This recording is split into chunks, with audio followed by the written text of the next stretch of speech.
The Weedsman Podcast. ChristopherMedia.net. We all know a guy who only occasionally shaves for big occasions, and it's because that occasional shave really hurts. It's the time of year for big occasions, and yet there he is, suffering with that cheap drugstore razor. Let's help him out. Henson Shaving's line of razors, built with aerospace precision, deliver a smooth shave your dad, brother, and even son can enjoy, eventually. With replacement blades just 10 cents each, you'll buy it once, and they'll use it for life. How's that for the perfect gift? Celebrate with 100 free blades on your first purchase, and no subscription headaches. HensonShaving.com/holiday. Making it to Wednesday is a win in itself, and Dunkin' thinks you deserve a reward. That's why every Wednesday, now through December, Dunkin' Rewards members get a free donut with drink purchase. So whether you like your midweek pick-me-ups oozing with chocolate or filled with jelly, it's on us, because you deserve it. Save time and order ahead on the app with Dunkin' Rewards. Not a member? Join today. America runs on Dunkin'. Limit one classic donut per member per Wednesday. Terms and exclusions may apply. Participation may vary. Offer ends 12/27/2023. We all know a guy who only occasionally shaves for big occasions, and it's because that occasional shave really hurts. It's the time of year for big occasions, and yet there he is, suffering with that cheap drugstore razor. Let's help him out. Henson Shaving's line of razors, built with aerospace precision, deliver a smooth shave your dad, brother, and even son can enjoy, eventually. With replacement blades just 10 cents each, you'll buy it once, and they'll use it for life. How's that for the perfect gift? Celebrate with 100 free blades on your first purchase, and no subscription headaches. HensonShaving.com/holiday. Christopher Media. Let's make some noise.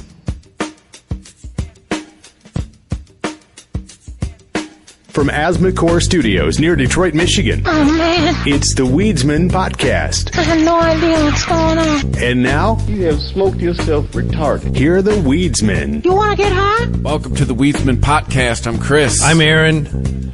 We're back. It's November. Yeah, you were in. You want? Can we say where you were? Or you want to talk about it? You were in Florida. Yeah, Huh? went Was to there Florida. anything interesting happen there? How is Florida? The weather was disappointing as a Michigander going down there in November. Yeah, The day I got there and the day I left were beautiful. yeah. Oh, did we didn't? Did we say our names? Well, I'm Chris. I'm Aaron. Hey, it's been like a decade. If you don't know by now, come It's, on. Also check the show notes. It's like Yeah. right at the beginning. Yes, but it's like it's like the theme, and like you have to establish that. I feel like I have. It's true. If I don't hear the guests introduced, even like shows that I've listened to, or even if I would know like when I listen to How Did This Get Made, I know those voices from anywhere. I know those actors from everywhere. So it's not like I need an identifier, but still it feels weird. You know who does Like at the beginning of Loveline, if you Who didn't does hear it? like that's Dr. Drew, he's board certified. Yeah, it does, yeah. His whole little rant. Yeah, it feels like you're coming in the middle of the show, right? Yeah. You feel like you've missed something. But what was I know there's other examples of people that do this, but I think Kevin Smith is probably the worst perpetrator of this, where he does these long intros. He'll have like a guest on, some like famous Batman writer or something like this. And he's like, this guy, him from the long Halloween and this and that. And he's been working on this. And this guy, let me tell you a story. And he'll talk for like 5 minutes. And the other guy is like interrupting. Actually, that was 87. Yeah. And they'll have like a little conversation and he still hasn't introduced it. I'm like, I know that you're talking to Jeff Loeb or whoever the fuck, but can we just say this is Jeff Loeb, then do your fucking rant, right? It's clear you are a screenwriter and not an interviewer. It really does. It makes me uncomfortable. Like, I think there's a certain, just like NPR, there's a science to the way that they structure not only, their news bits, but where they're placed and how they go in and out of it with music pieces. There's a flow. NPR is like a what do you call it? I almost said a flow chart, but what do you call it when you structure stuff with like the capital letters and Roman numerals and all that with the indents? An outline. Yeah. Well, no, it's radio. It's radio. It runs by a clock hour. Yeah. Right. But it's structured like an outline where you go in and out. Yes. Right. You go a little bit deeper. And even inside the story, it's like a newspaper story. Start big and narrow in on your focus. Oh, hold on here. It's called reporting. I'm not It's trying an outdated thing. I'm not shit on your. We're Yes. showing our age. Yes. because we're talking about radio problems. Yeah. Podcast problems. You go what, and you reverse. Well, podcast has to have the bare minimum of that, of like have some sort of intro. I don't care how long or short it is, just some sort of sound that says we've started. Well, I guess we're talking about like And the host saying their name so that I can track who's who in the conversation as they go back and forth. Well, I guess what I'm getting at is in a podcast you can do that, or you can fast forward. Or I guess we're talking about a product that I'm. Maybe well, that structure is all thrown out with podcasts, yeah, because of the way that you listen to them. We're and talking it's about long a problem form. I think that you and I both used to face coming in the middle of like an interview on radio and go, "Who are you talking to, man?" Right. And they It's say, been 5 minutes. You've Yeah, not this said is this Ti- person's name. yeah, where like you listen to Fresh Air. This is Terry Gross. I'm back here with, poet laureate, whoever the fuck you've never heard of, and his new book is, and they reestablish at the end of each. Anyway, is that what we were talking about? What were we talking? I thought we were watching cartoons. Middle-aged guy problems. Yeah. So no, anything exciting? No, did you witness any Florida men while you were down there? No, I did not see Florida Man in the wild. No. However, I got a TSA story. Oh yeah. Oh, yeah. We can Were you all flying with shit? We can all rest. They don't give a fuck. But by the way, once again, right through security with a full weed pen. It doesn't matter. Yeah. Don't give a fuck. No. What did they give a fuck about that? Coming back. Both my bags were carry-on, and I was going to check my one bag because I had golf tees in it, and I figured, whatever, they're long, I can get into the cockpit. I can threaten the life with those. So I figured I'd be, roughed up for those. It's like, whatever, I'll check. You had a carry-on and a check bag? How many days were you there? Well, both of mine, they were both carry-on worthy. But Yeah. the suitcase I was going to check just because it had, like I said, it had, like, stuff in it that I figured I'd get roughed up. Don't they hit you a lot more for the check bags and the carry-on? I had one for free. Okay. Buy the cheap tickets and everything's additional. Yeah, or if they force you to gate check, they don't charge you. But this was business, right? Yeah. But so I walk in the airport and the line, I forget, I'm not at Detroit Metro, and the line for like checking a bag is like, put it this way, like walk in the door and it starts like, oh, fuck. Like one of those kind of, I'm like. You're at an airport where not only there are more people that live there, there's more people that want to go there. Yes. Than Detroit. Yes, and I'm also flying out on a day, weekend, Saturday, which is a busy day for travel. So I'm just like, I do the math. I'm like, I will spend less time waiting in security and getting my bag shook down and having thrown out whatever they want to get rid of than standing in this line trying to check my bag and then trying to go through security. Right. So I say, or it's so busy, they're just going to go fuck it and let me go through, and who gives a fuck? Whatever. So I do the whole thing. I go through security, do the whole thing. With both bags? I don't follow what you're doing now. You got both bags with you through security. You're allowed like your backpack or whatever. Like I had my laptop bag, and then you're allowed like a carry-on suitcase as long as it's within the limits. Right, and I had okay. the carry-on suitcase. Gotcha.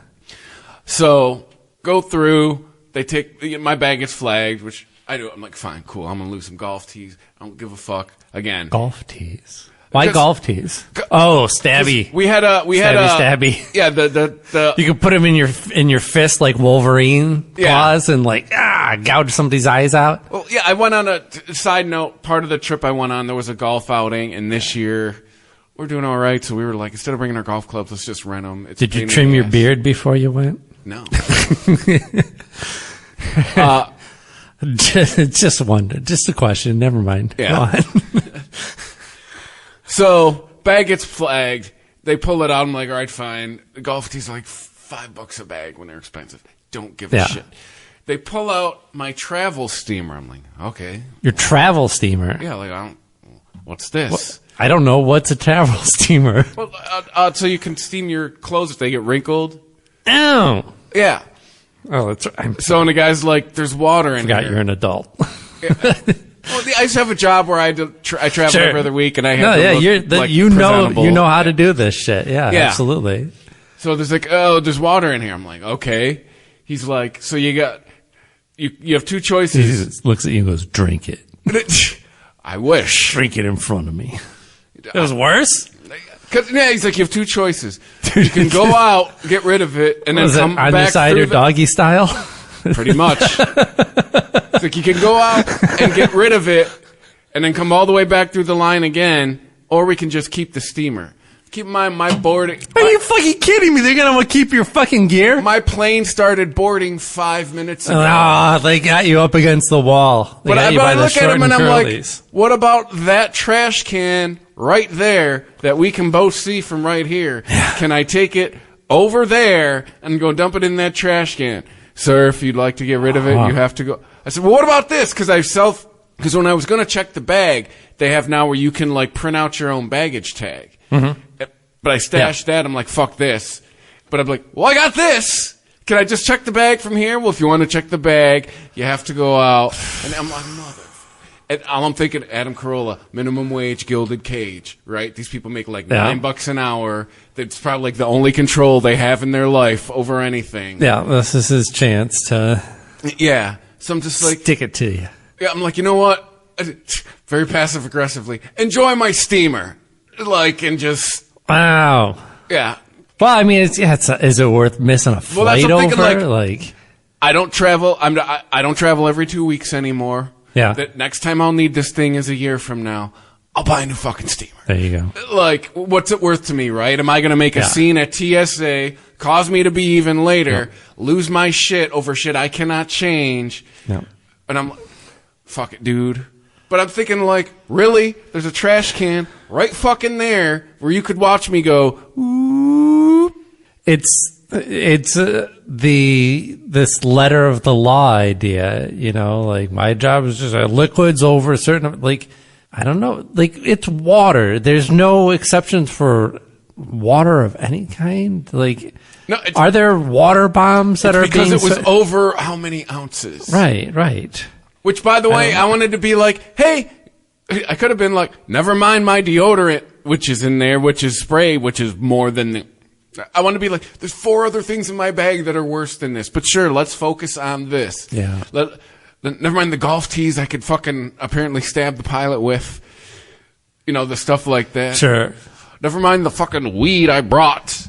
It was gone by then. Really, like, if you were able to make a bomb out of some sort of liquid, right, which you can, but there's also got to be, like, there would probably be a smell, residue, all kinds of other indicators. Like, I don't know. The fact that they're just basing this on amount of liquid is ludicrous. It's all from one incident. Sense. It's a travel steamer. What do you think is in there? Well, it's like getting an iron and going, shaking it. Oh, what's in here? Water, fucker. It's an iron. Right, but I'm sure people who do try and smuggle stuff use the concept of hidden in plain sight all the time. So things like a common travel item like that. But here's the thing. It was a clear reservoir. Yeah. You could see what was in it. It wasn't like, oh, I don't know if there's water in here. You got rid of it. It was Is there an agent that can be used for explosives that is odorless and tasteless and clear like water? Like, you figure all they'd have to do is crack the top and I don't smell anything, or okay, how about taste a little bit of this? You know, like, I would have drank it. Like, sure, I'd fill this from the tap. If that was nitroglycerin, you guys tossing it around on and off that belt would have fucked all of us up a long time ago. Right. So yeah, I lost a travel steamer. Yeah, well, dump your shit out next time. Yeah, right? Silly me. I fought a dog. Fought a dog? I fought a dog. Wait, I had to punch him. Before the podcast, it was you met a dog. Now you have fought I told a dog? you before that I met, because I was telling you about the cat that I met, which wasn't very interesting, so we'll skip that story. But the dog was more interesting. I was walking my girlfriend's dog, and it's a medium-sized dog that has very long hair. And I was just walking along. I was looking at my phone at the time and didn't hear anything. This dog just comes out of nowhere. All of a sudden, this dog is like, it's about, I'd say a little bit bigger than my medium-sized dog. And it's some sort of pit bull mix, right? It's got the big chunky head. It's not full pit bull, like, you know, muscular shoulders and all that. I don't want to exaggerate. You know, this is a handleable size. I mean, it was also scared of me, I think, but it went right after my girlfriend's fluffy little dog. Oh, it was like, ooh, a snack. Yeah. It went right for it. And if it wasn't for the fact that the dog had so much fucking hair, it probably would have, because it went right for the neck. And neither of us seen the dog coming. It wasn't barking at us or anything. I would have heard it. So, yeah, just all of a sudden, this dog is on my girlfriend's dog and shaking it and trying to, like, you know, bite its neck. And I, like... This just random feral dog? Yeah, it didn't have a collar or anything. I don't know how feral it was, but like I said, it was definitely scared of me. I punched it in the head about 4 or 5 times. That's what you're supposed to do with a dog, right? Because it'll get its jaw to... I don't know. Well, I think you sticking a thumb up its butt supposedly works too, which I believe, but we would have to get to desperate measures for that. Not trying that theory. No, I've heard if a dog not locks... Not off the... I heard if a dog locks on you, you gotta kick it. It's not gonna be choice A. You gotta kick it or punch it like in the middle of the eyes because it'll stun it and it'll let go of you. So that's exactly where I was aiming. It was right between the eyes, and I think I got him like on the eye on one of them. And finally it let go, and I yanked her dog away by the leash, like practically flung the thing, and was literally like holding it up in the air, dangled by its harness. So things like, yay. Come on, hors d'oeuvre, let's go home. Yeah, it's just like it's a game now to the dog, and the dog's like trying to jump up and get it. And I'm kicking the dog. Like every time the dog jumps up, I fucking kick him. And finally he like backs off enough for us to get out of there. And then I have to find my phone. And I realized I dropped my fucking vape, my weed out in the fucking middle of the street when I was tangling with this dog. Damn dog, I dropped my drugs. I went back and found the battery, but the actual, what you call it? Cartridge. The actual cartridge with the weed in it. And never found it. Yeah. Happy vagrant. Cost me about maybe $15 and, we got cartridges now, ain't shit. Yeah. So, but yeah, that was my excitement from one night. I don't know. I was gonna like call animal control or something. I'm like, we live in a pretty nice neighborhood, but also you live in Detroit. I also live in Detroit. Like, not far off of 8 Mile.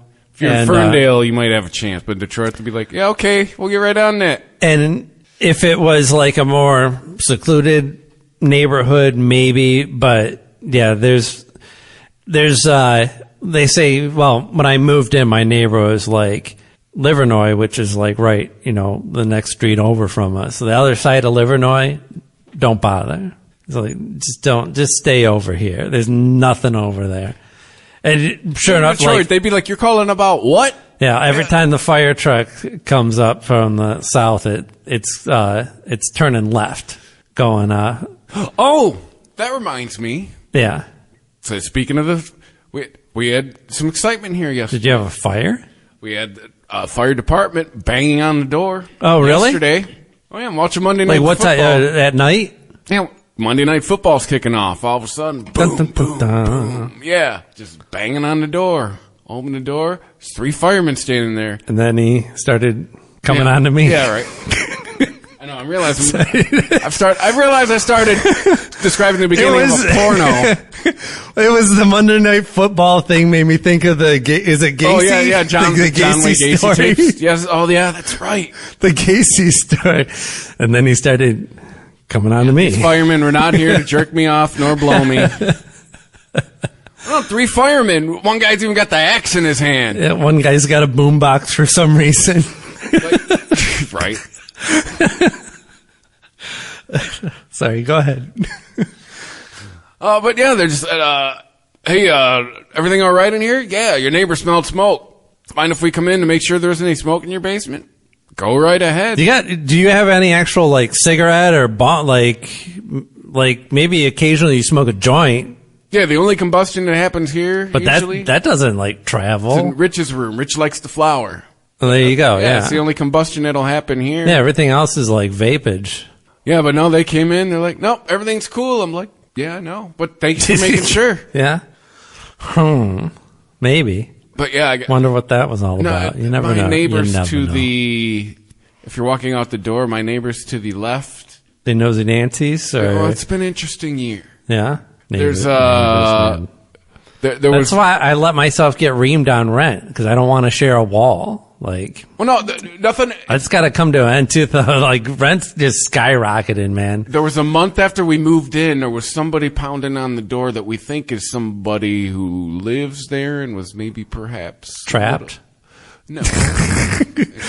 But by trapped, you mean by their own addiction. Sure. Yeah. And then a couple months ago, same dude who I haven't seen since then, but I also haven't been around a lot. I guess Rich went to go to work one day and couldn't because there was some cops and shit in the parking lot because homeboy just fell asleep in his car before he even turned in and parked. Do you think he pulled out and fell asleep, or do you think he got almost into the parking spot and just fucking didn't make it? I mean, from what I was told by Rich, either scenario is possible based on the position of this cop. Like, he got here and was like, oh, I'm home. And one thing we can out. guarantee, this guy is sober as a fucking pope, right? No, we cannot. But man, yeah, and it was those neighbors, and then I go out this morning and there's fucking like a mattress and a chair just sitting on their fucking patio. So who the fuck knows what the fuck went on over there yesterday? You gotta have a talk with the, you're a little too far north for that kind of shit, man. No, that's what I'm saying. Like, and I'm hearing somebody got stabbed at like a coffee shop 2 miles up the road. I'm like, what the fuck? I thought I moved away from that shit. What a world. Right? I was trying to. However, if it's the Italian coffee shop in the area, I get I get it. Italian coffee? Is that a mob thing? Yeah. Okay. No, there is such a thing as an Italian coffee shop. There's one that's been here for years. It is at like Garfield between like 18 and like 17. That you're saying that it is mobbed up? Perhaps, but no, I'm saying like it's like you have no information. No, I've been there, yeah. and they like, you want a strong cup of coffee? You go to this motherfucker. Oh, okay. No, but everybody in there, I recall when I went in there, everybody in there being generally older and Italian and definitely looking like a bunch of cliches. All right. I thought maybe you had heard some rumors that there was. Also, back in the day, this part of town was. This is a pro mafia podcast. Like, this part of town back in the day was known to house several of the next generation of the Italian American Brotherhood. Yeah? Oh, yeah. I went to school with one of the guy's grandkids. Oh, okay. Oh, yeah. You were East Siders? Mm-hmm. Oh, and one day when I was a busboy, my uncle introduced me to a dude I ended up seeing on the news a couple years later. Oh, hey, my Uncle Tommy introduced me to that guy. Wow, that guy offered me a job once. Gosh, I think I didn't take it. I've fallen asleep and maybe I had read a story recently I saved. This guy fell asleep at a drive-through. Who hasn't? Who amongst us can judge? I've fallen asleep at a White as a passenger.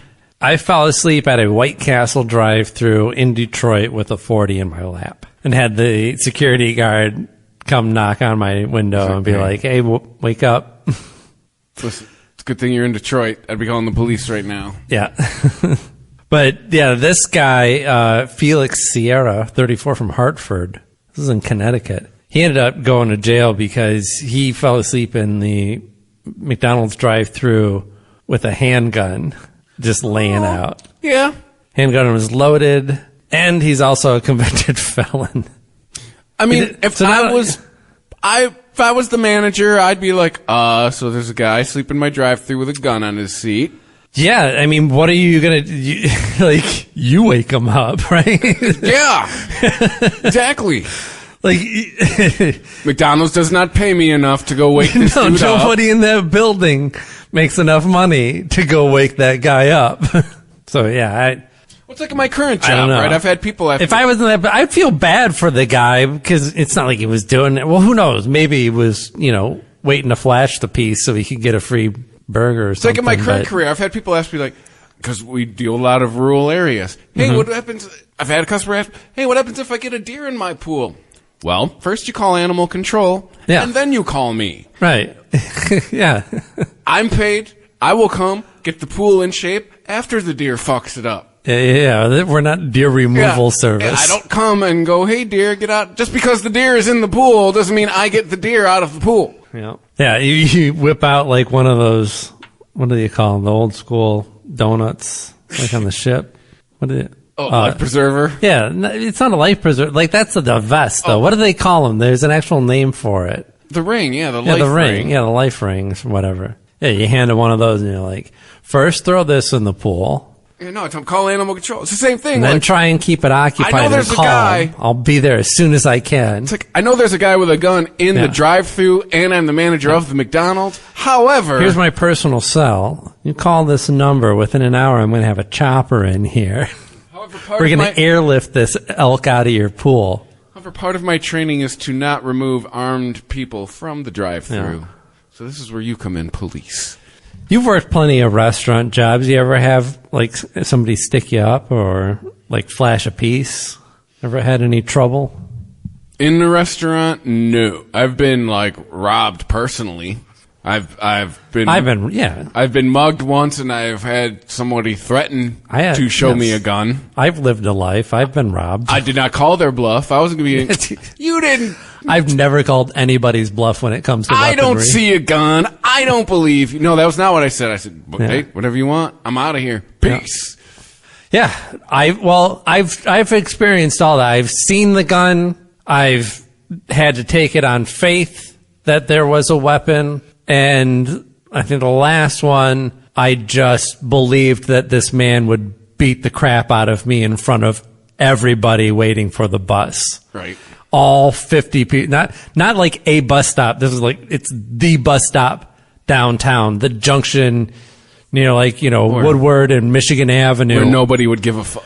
Where everybody's there, and I've seen, like, some honky getting mugged. I've seen, like, homeless people just be beat up for no fucking reason, smashing 40s over their heads and shit. Nobody lifts a finger. There'll be, like, literally maybe 100 people out on the street waiting for different buses or walking by. So yeah, I just took it on faith. A guy says that he wants to keep my Walkman. Sure enough, that's all I need to hear. As far as in the restaurant, I've had people try to pull the quick change thing where they try to confuse you. Oh, they try and grift you? Yeah, I've had people I've had people get animate and refuse to leave. Yeah, let me get a pack of gum. Sorry, all I got is a 20. Oh, you know what? Give me that 20 back. I actually got a 10. Can I get 2 5s for this 10? Hey, you know what? Yeah. I'm going to need some singles. Let me give you this 20 back and we'll start over. Go something like that. Yeah, no, I've stopped him in the middle of it and be like, you're like, nope. Yeah. And then I've had people get adamant and refuse to leave, and that's okay, cool. Call the cops. Or I've had people. Oh, you've had to call it. I've had people threaten to want to do something like, all right, cool. Just so you know, there's like 4 other people here who can get to the phone while you're trying to whip my ass. Yeah. Or plenty of people are like want to get loud with me, especially when I was in Southfield. Okay. I'm going to call the cops. Oh, no, you don't want to do that. I know I don't want to do that because you got warrants and I fucking don't.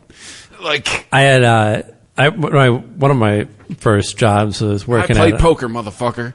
Working at a record store, and we, used record. Well, this is the 90s. Every record store even the non-independent ones were like selling used stuff. But yeah, we would buy used tapes, cassettes, all that shit at the time. And there was one guy who, he was a rapper. Like a local rapper. I think he went by the name Capone. And he probably had some connections or something, I don't know, you don't get a teardrop tattoo on a whim. That's like, that's more of a statement. And another type of thing that I tend to take on faith. I don't have to see that you've hurt somebody. Yeah. I'll take that on faith. I've had people try to intimidate me because I was like the white manager in a black neighborhood. I'm not afraid of you. Yeah. But guess what? I have seen black people not just on TV. I am not scared of you. Go ahead. Yeah, I'm not instinctually going to cower from you. Yeah, I'm not like, it's the same thing. I just believe people, right? It's because you're not encountering psychopaths. You're encountering maybe desperate people or just people who just, gave their last fuck decades ago. Or just poor people. But they're not just, if the guy wanted to walk up and plug somebody, he would just do that, right? If a guy's threatening you, you just do what he says. Or just right? broke people doing broke people shit, right? Yeah. Plenty of white people do the same shit. I was watching It's Always Sunny, and there's an episode. It's the episode where they make their own money for the bar and distribute it. But early on, there's all these like vagrants moving in. An early episode. That's like season 5. I feel I've seen that episode. Yeah, there's some RVs moving in. Some vagrants are moving into the neighborhood, and they're like talking about how the problem with all these people is they're new poor. Like, they don't know how to be poor. Like, we're old poor. We've been poor. We come from generations of poor. We know how to do this. These people, they just lost their shit. Like, they're new poor. They don't know how to be, how to not have money. You know, it's like, it's a flipping the script on the new rich. Their new money, rather. Yeah.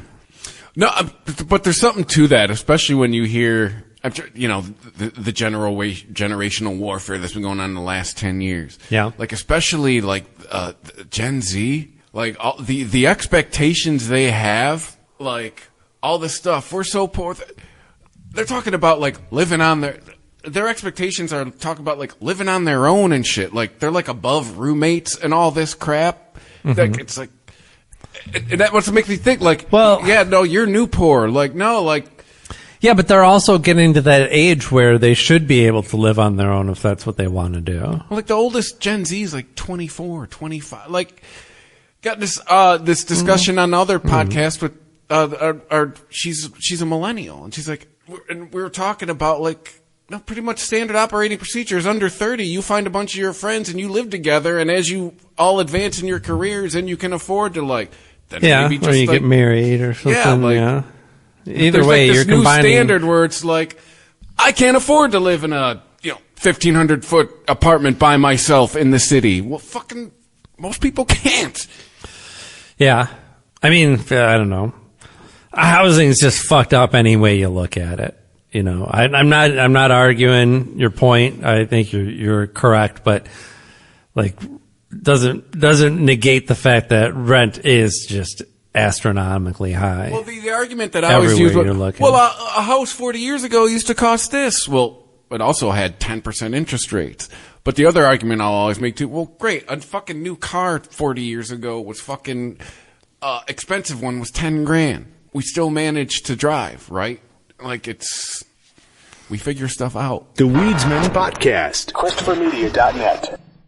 Making it to Wednesday is a win in itself, and Dunkin' thinks you deserve a reward. That's why every Wednesday, now through December, Dunkin' Rewards members get a free donut with drink purchase. So whether you like your midweek pick-me-ups oozing with chocolate or filled with jelly, it's on us, because you deserve it. Save time and order ahead on the app with Dunkin' Rewards. Not a member? Join today. America runs on Dunkin'. Limit 1 classic donut per member per Wednesday. Terms and exclusions may apply. Participation may vary. Offer ends 12/27/2023. We all know a guy who only occasionally shaves for big occasions, and it's because that occasional shave really hurts. It's the time of year for big occasions, and yet there he is, suffering with that cheap drugstore razor. Let's help him out. Henson Shaving's line of razors, built with aerospace precision, deliver a smooth shave your dad, brother, and even son can enjoy, eventually. With replacement blades just 10 cents each, you'll buy it once, and they'll use it for life. How's that for the perfect gift? Celebrate with 100 free blades on your first purchase, and no subscription headaches. HensonShaving.com/holiday. Making it to Wednesday is a win in itself, and Dunkin' thinks you deserve a reward. That's why every Wednesday, now through December, Dunkin' Rewards members get a free donut with drink purchase. So whether you like your midweek pick-me-ups oozing with chocolate or filled with jelly, it's on us, because you deserve it. Save time and order ahead on the app with Dunkin' Rewards. Not a member? Join today. America runs on Dunkin'. Limit 1 classic donut per member per Wednesday. Terms and exclusions may apply. Participation may vary. Offer ends 12/27/2023. We all know a guy who only occasionally shaves for big occasions, and it's because that occasional shave really hurts. It's the time of year for big occasions, and yet there he is, suffering with that cheap drugstore razor. Let's help him out. Henson Shaving's line of razors, built with aerospace precision, deliver a smooth shave your dad, brother, and even son can enjoy, eventually. With replacement blades just 10 cents each, you'll buy it once, and they'll use it for life. How's that for the perfect gift? Celebrate with 100 free blades on your first purchase, and no subscription headaches. HensonShaving.com/holiday. Making it to Wednesday is a win in itself, and Dunkin' thinks you deserve a reward. That's why every Wednesday, now through December, Dunkin' Rewards members get a free donut with drink purchase. So whether you like your midweek pick-me-ups oozing with chocolate or filled with jelly, it's on us, because you deserve it. Save time and order ahead on the app with Dunkin' Rewards. Not a member? Join today. America runs on Dunkin'. Limit 1 classic donut per member per Wednesday. Terms and exclusions may apply. Participation may vary. Offer ends 12/27/2023. Reproductive Medicine Associates commercial, take 1. RMA is a fertility center where next-level science and proven treatment plans turn big dreams into big reality. Realities like me. Start your fertility journey today. Learn more at rmanetwork.com. rmanetwork.com. ChristopherMedia.net. The Weedsman Podcast.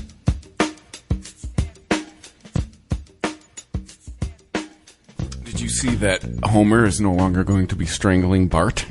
I thought they stopped that a long time ago. Well, they officially, I guess, acknowledged it recently.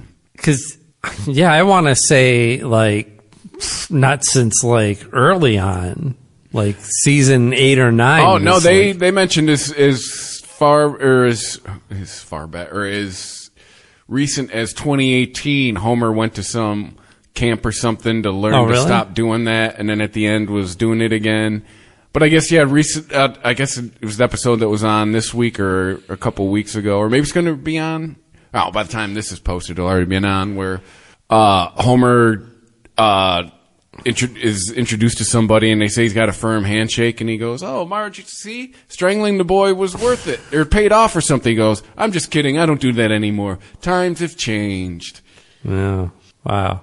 Yep, classic Simpsons meta joke. Boy, am I glad that an imaginary character is going to stop abusing that other imaginary character. It's a cartoon, people. Like, it's supposed to be an exaggeration, and Homer... What, next to Coyote goes into therapy? Homer is not the example of how one should live one's life. Homer is how one would live their life if they could shed themselves completely of ego and not care what society or anybody else thought of them, and was really, I mean, Homer was originally a parody. He's selfish to the point of being practically evil, yes, if you really break it down. But that's the problem. When you start stripping away these things, like, is Homer also going to stop going into space and on tour and getting interesting jobs? Is Homer now going to be, like, you're going to get to the point where, because nobody's going to stop this train, right? It's just until somebody that now with AI, and look, they just replaced Rick and Morty. So they can come up with any, like, a new voice actor and a little tweaking. They can replace Homer, I'm sure. Anybody on that show, and keep that train going. Nobody's going to stop it at this point. So they're going to strip away everything that makes it original. All these things that are the exaggerations that made us attracted to it. You know, they're cutouts. They're just these. Homer was the original Cartman, right? He was the original parody of the ugly American. Yes. And you tame that, and you'll just have a show where every episode is the same, right? Homer does nothing interesting. Marge, they eat the same stuff week in and week out. It'll just be like life. Who would want to watch that? That's not the point of the show. Just wrap it up, people. Just wrap it up.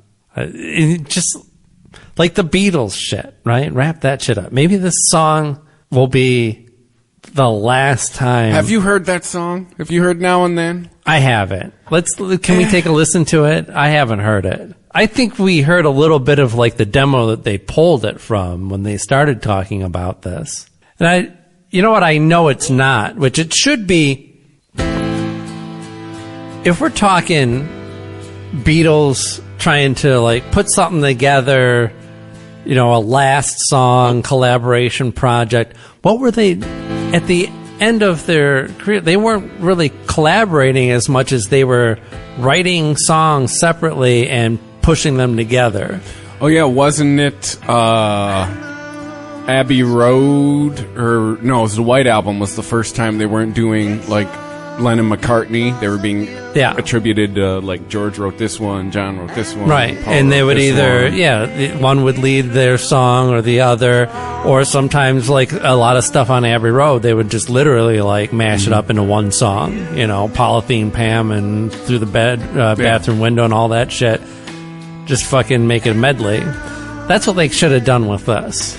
This song... Make it a little medley. Okay, so you got something that John wrote. Paul, write something else. Write a counter melody to that, or like a separate part to it. Maybe you got a piece of an old George Harrison demo. Ringo's still alive. Like, you could have made it into like a little, and made, had a little 5-6 minute song of like, here's the Beatles back together. To me, this song doesn't sound finished. Like, there's still it needed another part. Yeah, production is weird. I mean, I know it's what they did with it was incredible, but it still just sounds weird. Jeff Lynne did not get the nod for this one. It sounds like Jeff Lynne, though. It really this one does. is George Martin's kid did this one.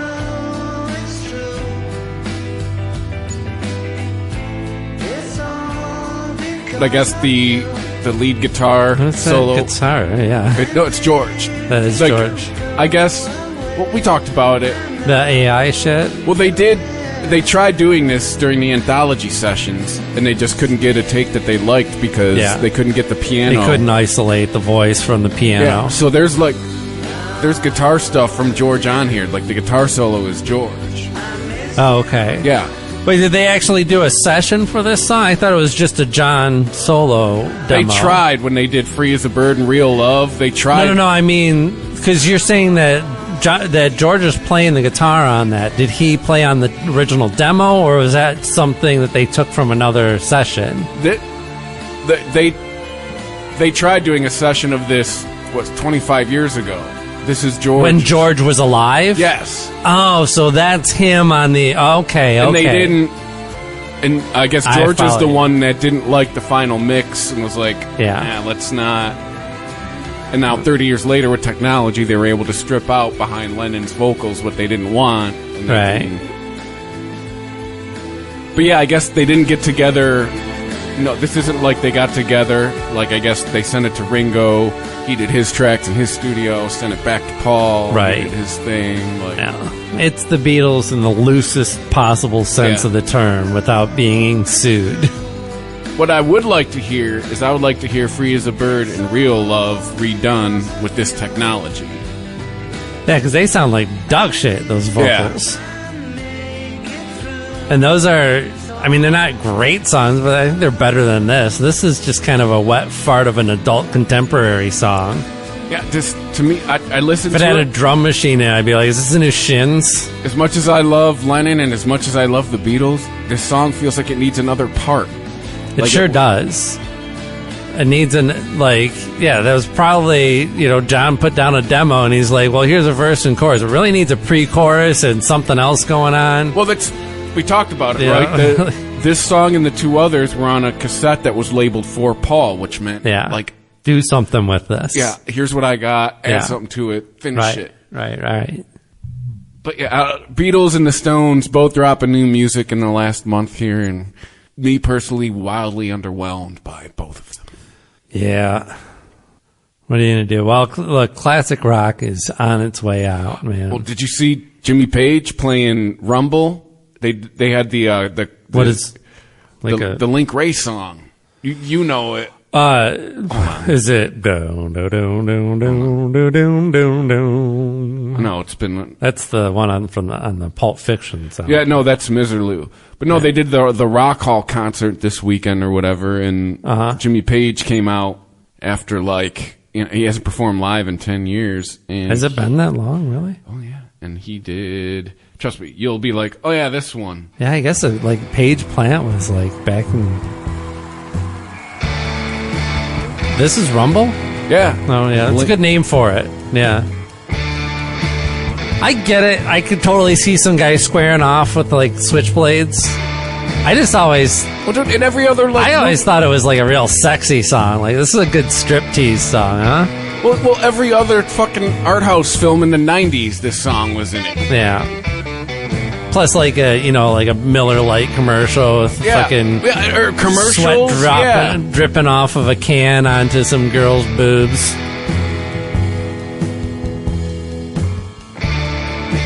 And I still maintain what another podcast... So Paige came out and played this? Mm-hmm. And I still maintain what another podcaster I listen to is saying. Jimmy Page is turning into an Asian man as he's getting older. Yeah? Is he looking like Pat Morita? Yes! Look at him! Oh, yeah. Like, he looks like a Japanese executive. Yeah, that's what I'm saying. Like, that's Jimmy Page. We know he's not Asian. He's doing that on the old double neck, huh? Oh, yeah. Which is it 6 and 12 string? Is that what he's doing? I wonder if that's the one from the song Remains the Same. Yeah, I wonder. That's the iconic. Oh, yeah, that's the one. Dude, that was the one that I had that post. It was from Guitar World. Yeah. It was from the song Remains the Same. It was a still from the movie. It was Plant looking his plantiest with, like, the open shirt and his hair whipping everywhere. Yeah. And Paige right next to him in his fucking, like, Elvis jumpsuit with his fucking bow in his hand. With this guitar, with the double neck. All right. Yeah, some vibrato. You don't hear people use a vibrato much anymore, huh? And he's actually, playing. Or that's actually a tremolo pedal. Yeah. That's a trem. It's not a vibrato is an actual pitch shift. That was just a volume up and down thing. Rage Against the Machine got inducted and only Tom Morello showed up? Oh, really? Yeah. Why did Tom show up then and nobody else? Because he's involved with the Rock Hall. Yeah. He kind of can't not show up, huh? I didn't know he was involved. So he's like, what, on the committee that, like, probably nominates people? Rage Against the Machine, unless you get paid. Hey, sometimes you got to raid from the inside, right? Yes, right. I mean, they have to see the irony about how much their concert tickets were, right? Yeah. Like for 25 years you have raged against the evils of capitalism, and come see us for $200. Yeah, I don't know, man. Like, I always argue you talk a lot, but like, there's like Fugazi actually walks the walk, right? So you had to know. You're talking about keeping no merchandise, keeping the ticket prices affordable. Well, it's like I brought this point up to Rich a few months ago. Like, as a teenager, how did we not sniff that out? Hey, you're against capitalism, but you're on a major label. Yeah, I don't know, man. Well, I did. Like, I don't know. Like, do you think Tom Morello or Zach De La Rocha or any of those guys have given away any of their money to live a regular middle class existence? I had like one summer where that first Rage album I was really into. At the same time I was listening to all kinds of what else was coming around? Like Bad Motorfinger, Check Your Head. It kind of fit right in with all the stuff that I was listening to. Well, minus the lyrics. The lyrics are good, but that first Rage album musically is some shit we had all never heard before. Yeah. What the fuck is this? Yeah. That hip hop influence without doing any sampling or drum machine stuff. That was the first. Yeah, it was pretty revolutionary what he was doing with guitar. And Tom Morello's a great guitarist, but like. This might be a hot The political shtick just did not stick with me, and by the second album, because it was just a repetition of the first album. This might be a hot Gen X take, and I'm ready for my slings and arrows. It was like, hey, what if the Beastie Boys could play? Beastie Boys aren't bad, but yeah. No, I said, what if they could play? I don't know. I saw them perform on Saturday Night Live, and they do a fair job of their. And if you rehearse 3 songs for like a month, you can do a good job at it. Sure. But they also did one of the songs that they did, and I don't remember this. Maybe it was a different time that they were on, but I think they started out with Sabotage and stopped it, and Elvis Costello came out, and they did Radio. And that was actually an homage to That was he wasn't supposed to be allowed back on. He was banned. Elvis Costello was banned because back in the day when early days of SNL, this was like, what, 77? He was supposed to play one of his hits, and he played Radio instead. And Radio hadn't even come out yet, and the label was like, you can't play. The label specifically told him he can't play that song. So not only did he not clear it with anybody at SNL, he was going against the wishes of his label. So I think that's really why he got screwed on that. Like, because the label, probably would have in normal circumstances stepped in and be like, dude, come on. It's like record labels. It's like, but he pissed the label off too. Do you not have record label executives? Do you not have children? Do you have teenagers? Musicians are overgrown teenagers. You tell them they not to do something, they're going to do it even harder. Yeah. Yeah, and that was punk back then. I mean, I know people don't, it doesn't even sound like it today to people's ears, but that music was punk. That, there was no difference between what Elvis Costello was doing and the Ramones were doing and the Buzzcocks were doing. Nothing sounded like that when it came out. And the Talking Heads and Blondie even. I mean, all these bands, they were punk. That was what punk was.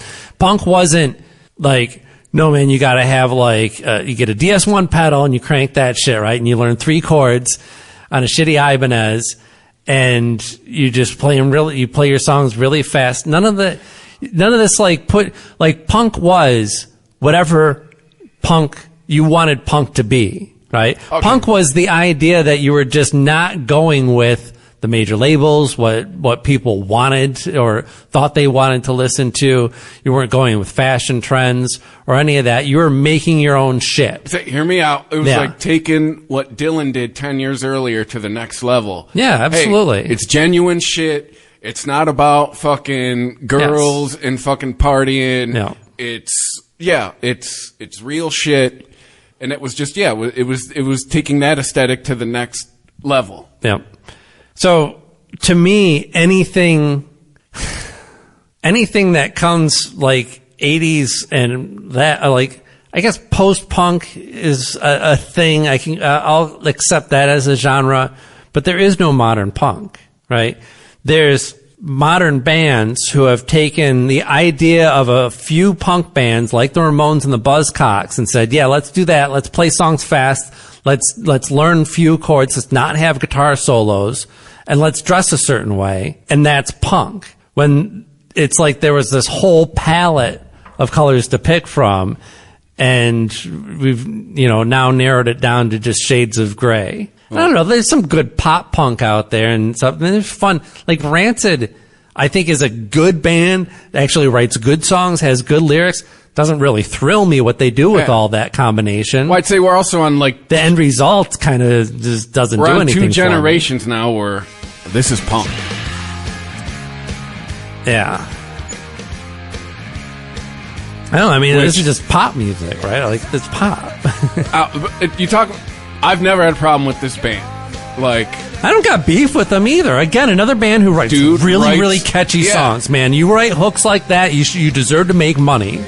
Right? Mm-hmm. More power to you. I'm not buying your albums because the music does not connect with me and never has. A little bit of that early shit was fun. The band I never got, and that just might be like where me and the millennials start separating. I never got why Blink-182 was so fucking. I do not get it. They were like, this is punk music. Like, this is not punk. I think Green Day sounds like punk music compared to Blink-182. Yeah. Blink-182 is fucking pop music with guitars. Straight up. Yeah, that's like saying Shania Twain's country. Yeah. Yeah, no. Shania Twain was fucking Madonna with fiddles. Which is what country people call violins. So apparently Madonna's face has settled down now. Have you seen her recently? She looks less like a lion these days. Her face really, she got half the shit sucked out of it. No, I think just the swelling went down. What? I don't know, man. I'm going to paraphrase another podcast I listened to. Insane. Why does this senior citizen want us to still want to fuck her? she is an age. Being sexy, man, that's gotta be a hard thing to let go of. I don't know, man. I get it, Madge. That's what you made your bones on, was for 30 years people wanted to fuck you. But everybody gets old. Why don't you like just be on your legend status now? Well, it's oh god, what was it? It was like a skit or something like that. Somewhere like somebody was they were advertising, this is fake obviously, but like transitional bald caps for guys who want to like get rid of their toupee but don't want to just go in one day and be like, I'm bald. That would be called just letting your hair grow in. Right, no, but it's supposed to look like he's losing his hair like over the course of, so you like, yeah, it might have been a Key and Peele thing or something like that. Or just I don't shave know. your head one day and I shave my head and then keep shaving it and no one would ever know. Well, yeah, there's a million ways to actually shave, but it was a joke, right? It wasn't a real thing. But it's the same thing. It's like 2020. Like hey, my point being is that she missed on the table now. Nothing shocking anymore. She missed the opportunity to rip the cap off and just say, oh, look, people, I'm bald. Look, people, I'm old. Like, let's do a duets album. Let's do some Christmas music. I don't fucking know. Embrace your age. Embrace that you're a legend. Yeah. Embrace the fact that you could still tour and sell out everywhere you go. Yeah, this idea that your competition is still Taylor Swift. No, you're Madonna. Yeah, like, I don't know.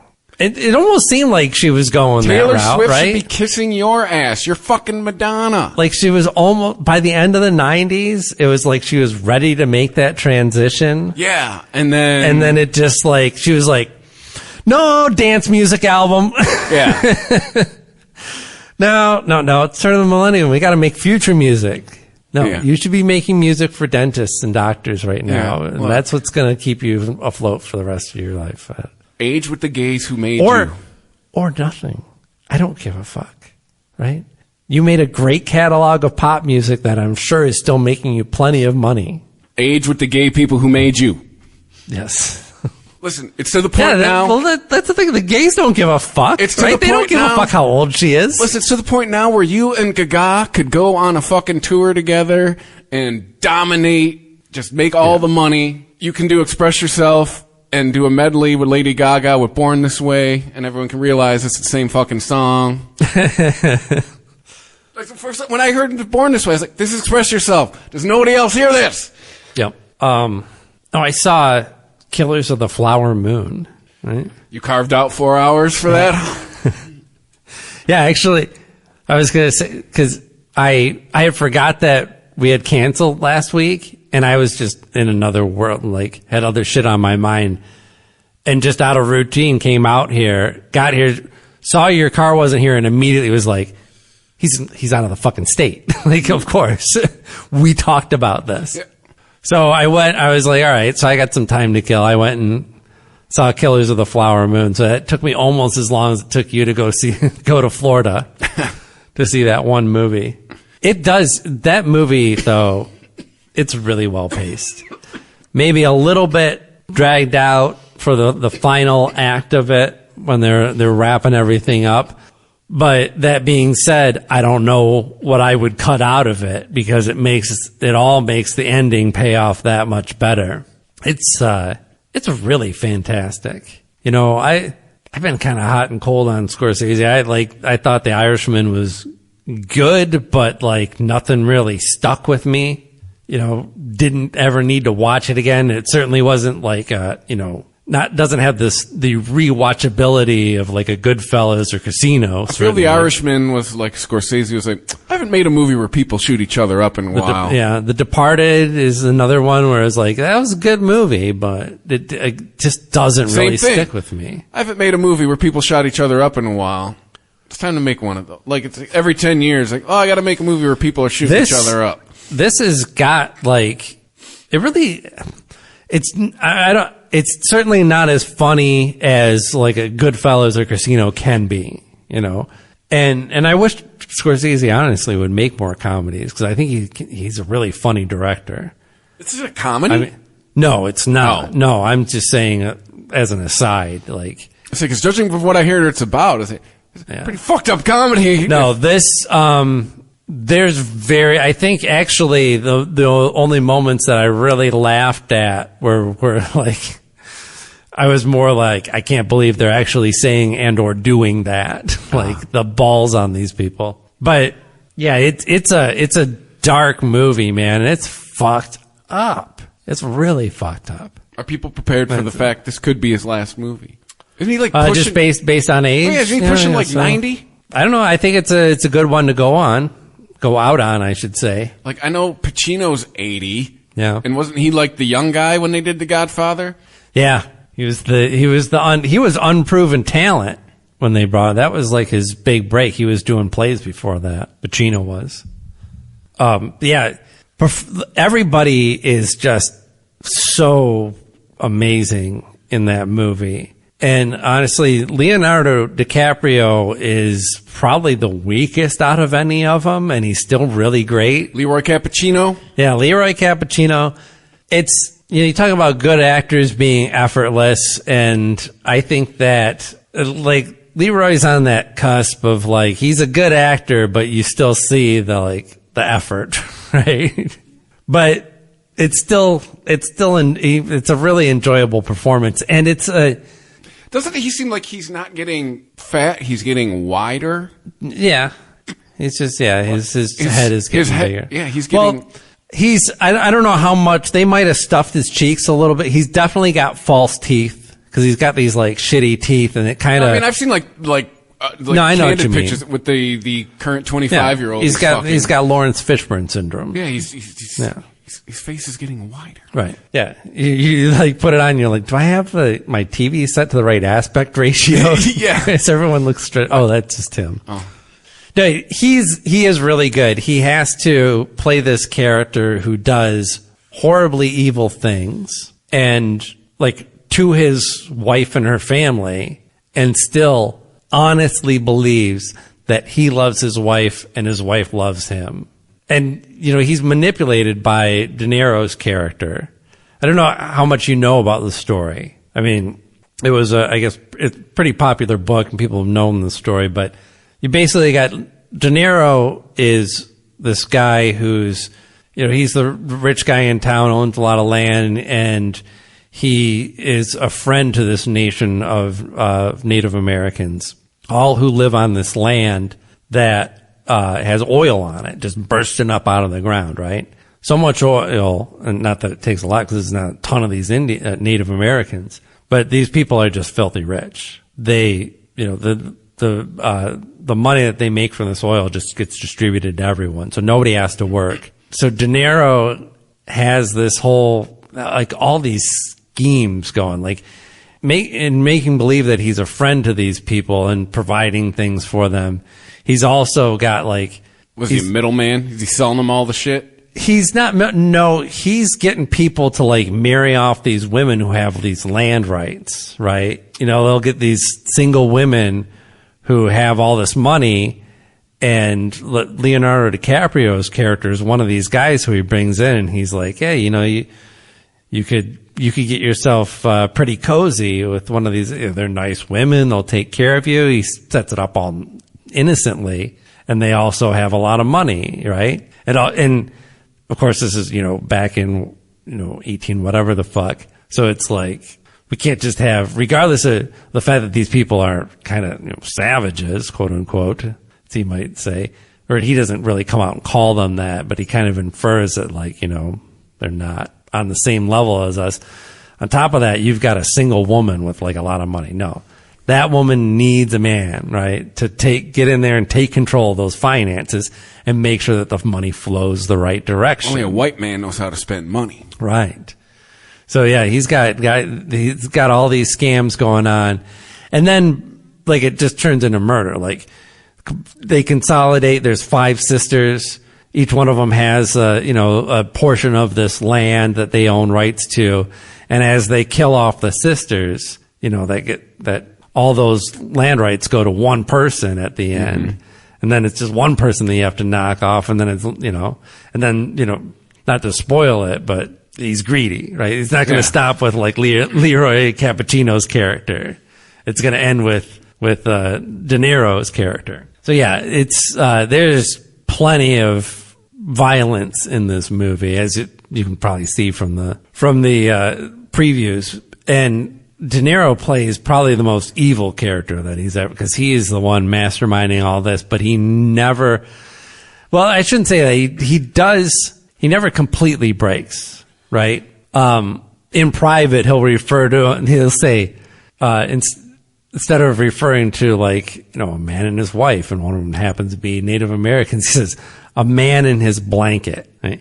You got to take care of a man in his blanket for us. There's a couple times in it where he just refers to Native American women as blankets. Because they have anyway. Blank for penis. It might be my favorite De Niro performance that I've ever seen, because some of the things that he says, and he's saying nice things, he's saying them nicely, but you know what he means by them, and the intentions are absolutely evil, and it just makes ice run through your veins. Like, it's really great. Come on. And oh gosh, I forget her name, who plays the woman who's married to Leroy Cappuccino's character, but she's probably the only reason why I'm even slighting Leroy's, I can't even remember his real name now. I keep calling him that.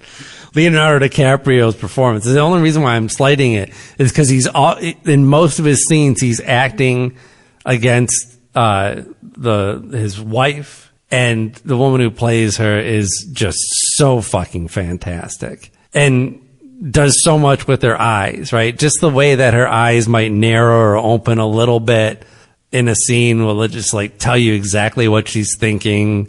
And yeah, just a fantastic performance. And if it's, he hasn't said anything about stopping, has he? Like, he's going to make movies until he dies. You're just saying that he's like old and he might not make it through his next one. He's an 80-year-old man. Yeah. Yeah, when he passes, he's going to be in the middle of something, right? Well, we're going to be left with a Stanley Kubrick situation. We're like, well, you can't just not release it. Actually, like Kubrick's film was in the can. Mm-hmm. And they went back after his death and all the digital shit that they did to mask the orgy scene. That was done without his, he can't consent from the grave. That was done after he was gone. Although I've heard valid justification for it. There are people that were close to Stanley who said that basically there's no way that because it came down to a rating thing, right? It was either gonna be not rated or X, the way it was. Mm-hmm. And his editor and other people that have worked with him are like, there's no way that he would have let that stand. He wanted an R-rated movie. This is what he was shooting for. So we missed the mark a little bit with the rating. Something would have been done to correct that, to get it back to an R rating so he can get into the theaters and get mass distribution. I just know that movie made my head hurt. That movie is... Yeah. That movie made me feel like... That's a creepy one, man. I am not a fan of being anxious for 2 hours. And that movie just made, Yeah, he does. He, knows how to keep that tension cranked down. And not with, a big release, per se. It's not a movie where, it just kind of unwinds at the end. He goes home, kind of confesses. They have a little heart-to-heart, and that's it. There's no real consequence. He doesn't uncover anything. He never really finds out much about the crazy party that he goes to. It's a weird one. Let's wrap it up for this week. All right. Let's wrap this shit up. At the Weeds Before 20 on social media is where you can find us there, and ChristopherMedia.net if you'd like to help us out. There is a PayPal button where you can donate if you would like to. Please and thank you. And if you have the ability to rate and review us wherever you listen to us, we would appreciate that as well, because that's how you help people find the show. If you're a new listener, welcome. We hope you enjoyed it. If you're an old listener, appreciate you listening. And stay high. Stay high.